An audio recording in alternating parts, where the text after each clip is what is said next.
In 1994, Capcom released Darkstalkers, the Night Warriors in arcades everywhere.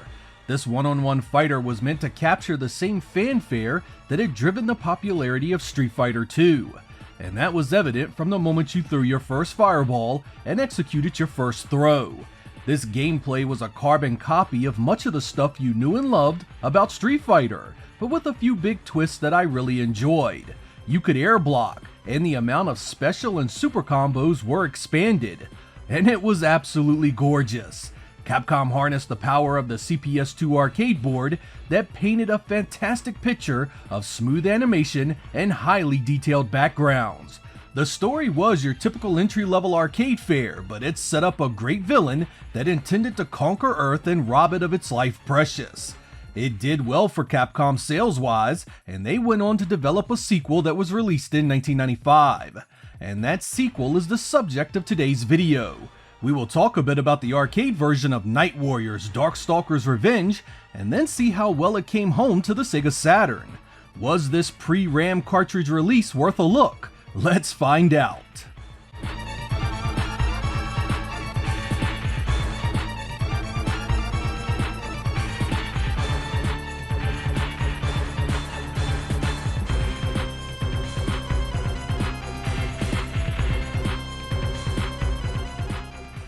As I mentioned, the arcade version of Night Warriors released in 1995, and it ran on the CPS2 platform.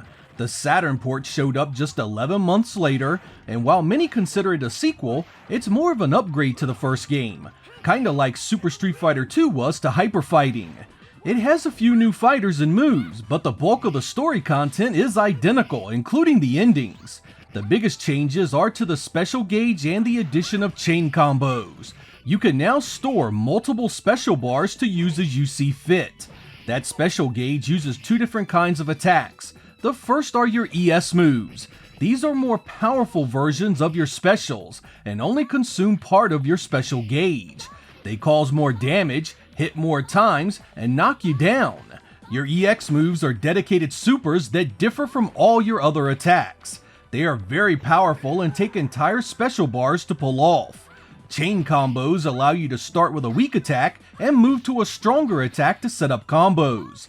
Night Warriors also allowed you to play as the two boss characters from the previous game, Hutzel, the transforming robot, and Pyron himself, the Eater of Worlds. Also joining the cast are two completely new fighters, Zienko, the ghost of two sisters sworn to destroy the Darkstalkers, and Donovan, a mysterious demon hunter out to do the same. Gameplay from there includes guard reversals, which are character-specific moves that you can pop just as you block an attack. It quickly allows you to gain an edge on the next set of attacks or combos. All the fighters have these but Anakaris. There are also pursuit attacks, which allow you to hit a downed enemy, and there are ground recoveries to avoid an aggressive adversary. Capcom, for some strange reason, decided to change the color palette in this one as well. Some of these can be quite jarring, but there is a cheat menu to reinstate the original look of the first one.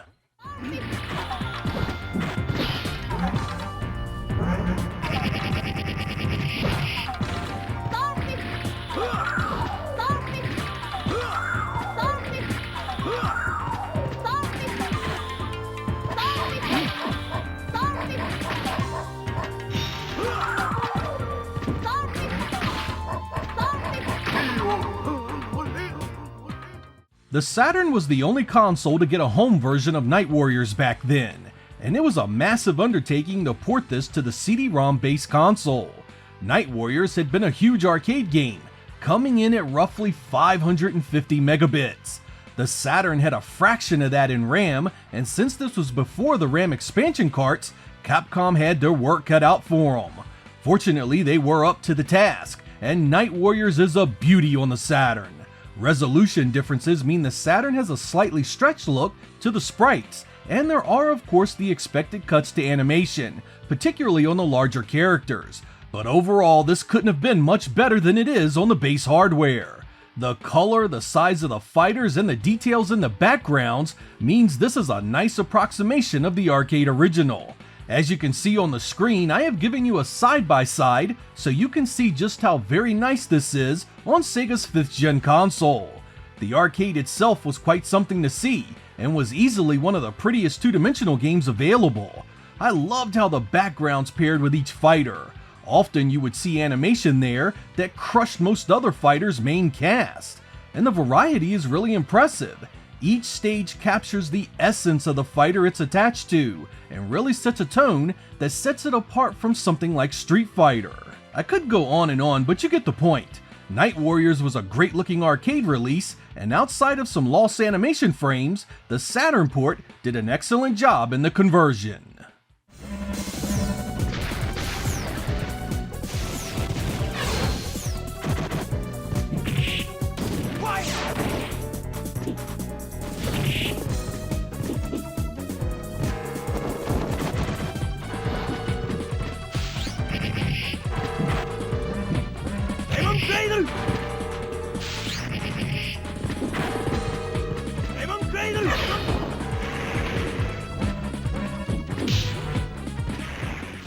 The sound and music to Night Warriors really hit home for me. I really enjoyed the different tracks that were paired with the fighters. Some of it is lighthearted and fun, while others are more serious in tone and ambiance. Most of what is here is remixed from the original Darkstalkers, which I thought was pretty good as well, so I was happy to hear more of it. Let's have a listen and see what you think about it.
Now that we've spoken a bit about Night Warriors' graphics and sound, let's get into the issues that keep this one from being arcade perfect. As with most non-RAM cart supporting fighters on the Saturn, there is a notable cut in animation frames. You won't miss them quite as much on the smaller guys, but you will miss it on the larger ones. Take someone like Victor and do a standing roundhouse, and you will see exactly how many frames got cut from that one move. And if you do side-by-sides all the way down the lineup, you'll find similar cuts on just about everyone. The good news is, most of the time you need to be looking for it, and you'll rarely care while the battle is taking place. There is also a code that you can use that gives you the full animation frames when you use the same fighter in a mirror match. It allows you to directly compare things for yourself and see the differences. As for the gameplay, it's such an improvement over the original Darkstalkers. The chains allow many avenues to keep the damage up, the recoveries and ground strikes always keeps things fast, and being able to save up your special ES and EX attacks really allow you to hammer your opponent when the opportunity arises. The two new fighters have their own style and feel, and the two bosses are powerful without being game-breaking. Add in a solid soundtrack, some cool extra options you can open up, and you have one arcade port that really sets the stage for how good these games could be at home.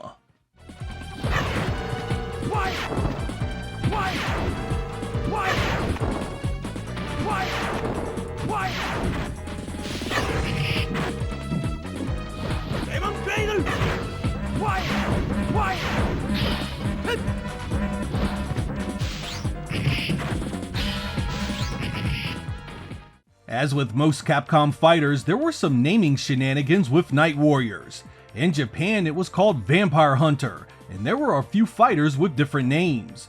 The robot Hutzel is known as Phobos, John Talbane is Galen, Lord Raptor is Zabel, Rikyo is Albeth, and Zenko is Lili.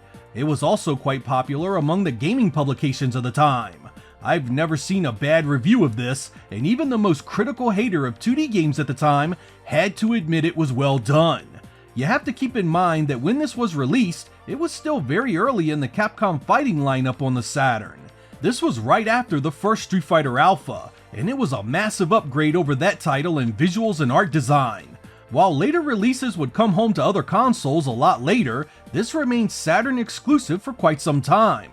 Fortunately, the sequel, known as Darkstalkers 3 in the West and Vampire Savior in Japan, was released on both the Saturn and PlayStation. The PlayStation port was an acceptable conversion that was missing a ton of animation, but the Saturn release was done on the 4MB RAM expansion card, which meant it was close to arcade perfect. I'll always have a soft spot for this one, however. Not only did it have a Western release in the US and Europe, but it was an outstanding conversion that didn't need anything extra. It was the Saturn doing what the Saturn did best, and it was a glorious time to be an arcade fan. I'm Sega Lord X.